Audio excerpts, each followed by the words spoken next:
Abantu mu bitundu bya Rwenzori bali kuweerinda olw'ensolo ezibalumba ne zonoona ebirime byabwe kw'ossa n'okubata nga mu wiiki ewedde enjovu zaatolose mu kkuumiro lyazo erya Kabale National Park ne zitta abantu babiri okuli Yoram Mugisa abadde atemera mu gy'obukulu 43 ng'olwo zaamusanze mu nnimiro ye ng'agikuuma ensolo zireme kwonoona birime bye kw'ossa ne tumwijjukye Deogracious abadde ow'emyaka 45 ng'ono yabadde mutuuze mu town council y'e Katwe gye zaamugajambulidde ng'ava okuvuba. Ab'enganda za Mugisa beekubidde enduulu eri abatwala ekitongole ekivunaanyizibwa ku nsolo ez'omu nsiko ekya Uganda Wildlife Authority ababasuubiza okubawa obukadde 7 basobola okukola ku kuziika, wabula jjajja w'omugenzi Lwanika Bujovya yafunye akakadde kamu kokka ekijja abatuuze b'e Kanyateke mu mbeera ne baziirira poliisi omulambo era ne bagiragira eguze mu ggwanika.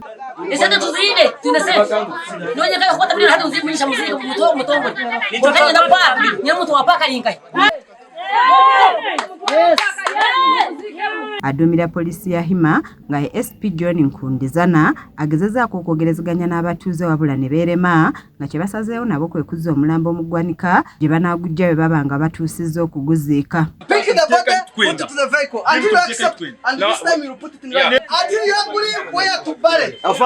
Ab'enganda za Mugisa ku ssabalimi banne abaamulabyeko nga tannagenda mu nnimiro bagamba nti beewunyisizza okuwulira nti enjovu zimusse, basabye gavumenti okuvaayo bataase ku nsolo zino ezibafuukidde kye baawalula.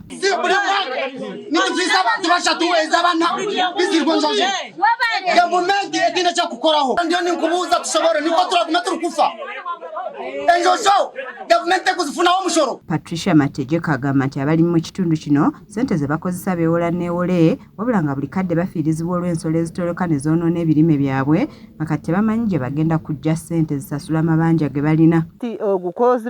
abire naalinda kasirike kabiringanya kwazireebere yateera endulu bagenzi be bija kumukwasa kuba babire bakyazibinga emwe bire beesherekire kuyari kye yateera hansi egye beeshekye yakola ki yabona amukwatiraho yamulibata kutu yakusheraho yabona yamwita. Abantu mu kitundu kino bagamba nti bannaabwe bangi battiddwa enjovu ezibalumba entakera nga basabye gavumenti okussa mu nkola enteekateeka y'okusiba akatimba k'amasannyalaze okwetooloola amakuumiro g'ebisolo President Museveni gye yatongoza mu mwaka gwa 2019 kibayambe okubataasa ku nsolo zino. Karusandara turi kubonaabona ahiguru y'enzozo hati nekiro muntu abantu bitu bari kufa nankezo ziri kurugwa mupaka zikatambura distance ningwa kwiko mu bantu nitutere nduru tumukwenda kutuhurira government twaruha kandi twaruha ntwena mutugambira omugaso gwa paka twatubya bakurinda ebisoro byanyu tukafera mu nabwe tufe tumanye muturukufa tutune ba paka tukuyambwa na government. Abantu tuli bapangisa b'emisiri abantu ne bataka bitu ngaitu abapangisa b'emisiri emisiri yitu yona no tuhinga ebitakuli twanga twateremo sente nyingi enchocho ichetere bitakuli etere mitumba